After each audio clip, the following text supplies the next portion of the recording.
जय हिंद दोस्तों, आप सभी का स्वागत है आपके अपने YouTube channel TGD group discussion में। आइए आज 40 क्वेश्चन का सेट लगाते हैं। तो 40 क्वेश्चन में आप लोग को कितना नंबर आता है कमेंट के माध्यम से करें। तो चलिए चलते हैं सेशन की ओर। आज का फर्स्ट क्वेश्चन है, भारत की पहली एशियाई स्कूल चैंपियन छात्रा कौन बनी है? तो इसका आंसर हो जाएगा दीपाली थापा। दीपाली थापा जो है भारत की पहली एशियाई स्कूल चैंपियन छात्रा बनी है। ठीक है। अगला क्वेश्चन है क्वेश्चन नंबर 2। रतन टाटा जी के सम्मान में किस राज्य सरकार ने एक विशेष डाक कवर जारी किया है? तो इसका आंसर हो जाएगा आपको सी, बिहार ने। बिहार जो है रतन टाटा जी के सम्मान में एक विशेष डाक कवर जारी किया है। तो चलिए चलते हैं अगले क्वेश्चन की ओर। दिल्ली मेट्रो की किस लाइन को कार्बन न्यूट्रल प्रमाण पत्र दिया गया है? तो इसका आंसर हो जाएगा ब्लू लाइन को। ठीक है, दिल्ली मेट्रो की जो है ब्लू लाइन को कार्बन न्यूट्रल प्रमाण पत्र दिया गया है। अगला क्वेश्चन है 4 नंबर। आईसीसी विश्व टेस्ट चैंपियनशिप में सर्वाधिक विकेट लेने वाले गेंदबाज कौन बन गए हैं?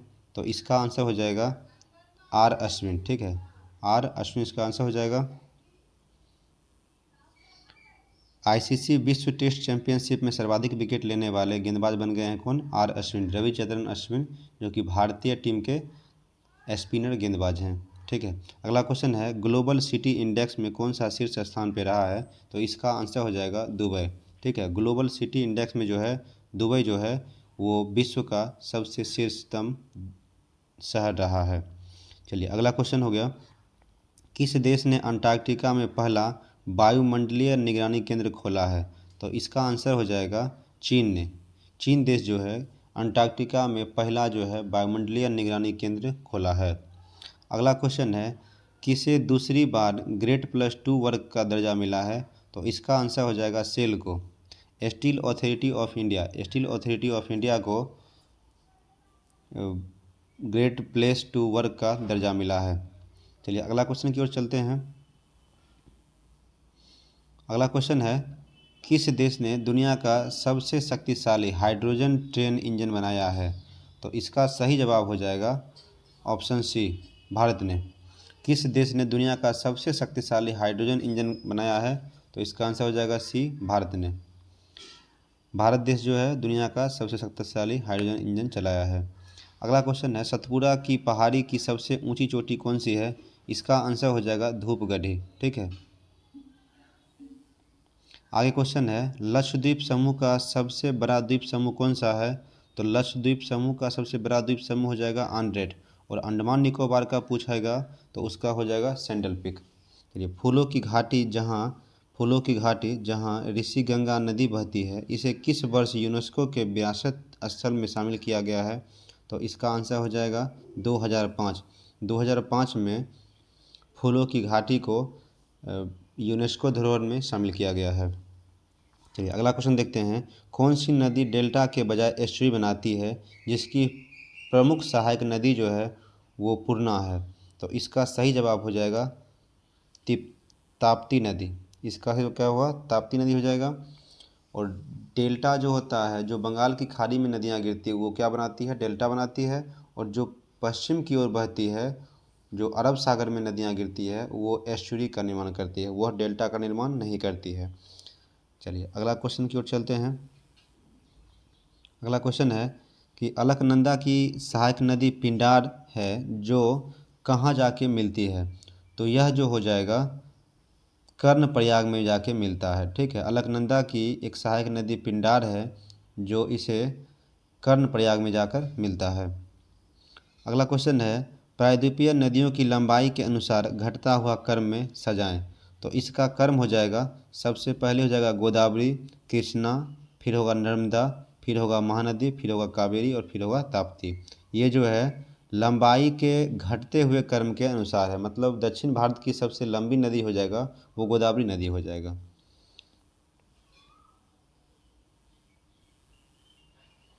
चलिए आगे क्वेश्चन देखते हैं, हवा में पौधे का उगना क्या कहलाता है? तो हवा में पौधे का उगना एरोपोर्टिक कहलाता है, एरोपोर्टिक कहलाता है। और एक क्वेश्चन पूछा जाता है कि हवा में बिना मिट्टी के पौधे का उगना क्या कहलाता है? वो हो जाएगा हाइड्रोपोनिक्स हो जाएगा। तो आप लोग ध्यान रखिएगा इसको। चलिए आगे देखते हैं क्वेश्चन। आगे क्वेश्चन है कि जनजातियों की शैक्षणिक संस्था को क्या कहा जाता है? जनजातियों की शैक्षणिक संस्था को क्या कहा जाता है? तो इसका सही जवाब हो जाएगा युवा गृह कहा जाता है, धूम कुटिया कहा जाता है और लाल बंगला कहा जाता है। ये तीनों कहा जाता है, तो इसलिए इसका राइट आंसर हो जाएगा option number D, more than one. चलिए आगे देखते हैं। क्वेश्चन नंबर 17 है, अंग्रेज भारतीय सेना का जनक किसे कहा जाता है? अंग्रेजी भारतीय सेना का जनक किसे कहा जाता है? तो इसका सही जवाब हो जाएगा स्ट्रिंजर लॉरेंस। स्ट्रिंजर लॉरेंस को अंग्रेजी भारतीय सेना का जनक कहा जाता है। आगे क्वेश्चन है, लॉर्ड कर्जन ने बंगाल विभाजन के निर्णय की घोषणा कब किया था? तो इसका सही जवाब हो जाएगा ऑप्शन नंबर डी, 20 जुलाई 1905 को। 20 जुलाई 1905 को लॉर्ड कर्जन ने बंगाल विभाजन के निर्णय की घोषणा किया था। आगे देखते हैं, स्वामी सहजानंद निम्नलिखित में से किससे संबंधित थे? तो स्वामी सहजानंद सरस्वती जो थे वो बिहार किसान आंदोलन से संबंधित थे। इनकी एक पत्रिका का नाम था हुंकार। आगे देखते हैं क्वेश्चन नंबर 20, इसमें हो जाएगा भारतीय क्रांति की जननी के रूप में किसे जाना जाता है? तो इसमें हो जाएगा मैडम भिकाजी कामा को। मैडम भिकाजी कामा को भारतीय क्रांति की जननी के रूप में जाना जाता है। अगला क्वेश्चन है, स्वराज पार्टी का गठन किसकी विफलता के बाद किया गया था? तो इसका सही जवाब हो जाएगा ऑप्शन नंबर बी, असहयोग आंदोलन। असहयोग आंदोलन के विफलता के बाद 1923 में मोतीलाल नेहरू और चित्तरंजन दास ने स्वराज पार्टी की स्थापना किया था। चलिए आगे देखते हैं। आगे हो जाएगा, सविनय अवज्ञा आंदोलन के बारे में निम्नलिखित में से कौन सा कथन सही है? तो इसका राइट आंसर हो जाएगा option number B, Gandhi Irwin समझौते के तहत कांग्रेस ने सवज्ञा आंदोलन छोड़ने में सहमत थी। चलिए आगे देखते हैं। क्वेश्चन नंबर 23 है, जनवरी 1931 में महात्मा गांधी के जेल से रिहा होने के बाद कांग्रेस नेताओं ने आगे की कार्रवाई की योजना बनाने के लिए डैश में बैठक किया था। तो इसका सही जवाब जो हो जाएगा वो हो जाएगा इलाहाबाद। लिखित में से किसने 1930 में डिप्रेस्ड क्लासेस एसोसिएशन की स्थापना किया था? तो इसका राइट आंसर हो जाएगा option number C, V R Ambedkar ने। वी आर अम्बेडकर ने डिप्रेस्ड क्लासेस एसोसिएशन की स्थापना किया था। अगला क्वेश्चन है, निम्नलिखित में से कौन सा एल्केन का गुण नहीं है? तो इसका सही जवाब हो जाएगा ऑप्शन नंबर ए, इनमें उच्च अभिक्रियाशीलता होती है। ये एल्केन समूह का जो है सो गुण नहीं है। बाद बाकी जो भी ऑप्शन है वो सही है। ये रंगहीन होते हैं, सही है। ये गंधहीन होते हैं, सही है। एल्केन का समान सूत्र CnH2n+2 होता है, ये भी सही है। चलिए आगे देखते हैं। दो या दो से अधिक रूपों में निम्नलिखित में से जो है, दो या दो से अधिक रूपों में किसी तत्व का होना जिसमें भौतिक गुण भिन्न लेकिन रासायनिक गुण समान होते हैं क्या कहलाता है? तो इसका जो राइट आंसर हो जाएगा वो आपको ऑप्शन नंबर सी हो जाएगा, अपरूप कहलाता है। क्या कहलाता है? अपरूप कहलाता है। चलिए आगे क्वेश्चन देखते हैं। ग्रेफाइट में प्रत्येक कार्बन परमाणु डैश निकटतम परमाणुओं से जुड़ा होता है, जबकि हीरे में प्रत्येक परमाणु डैश निकटतम परमाणुओं के साथ जुड़ा होता है। तो इसका सही जवाब हो जाएगा ऑप्शन नंबर डी, ग्रेफाइट प्रत्येक कार्बन परमाणु के 3 निकटतम परमाणु से जुड़ा होता है, जबकि हीरे में प्रत्येक परमाणु जो होता है 4 निकटतम कार्बन परमाणुओं से जुड़ा होता है। आगे देखते हैं। थर्मोडायनेमिक रूप से कार्बन का सबसे स्थिर रूप कौन सा हो जाएगा? तो इसका सही आंसर हो जाएगा ग्रेफाइट। ठीक है, ग्रेफाइट का उपयोग स्नेहक के रूप में किया जाता है। भारी मशीनों में ग्रेफाइट का उपयोग स्नेहक के रूप में किया जाता है। आगे क्वेश्चन है कि निम्नलिखित में से किस मिश्र धातु के इसके एक घटक के रूप में अधातु है?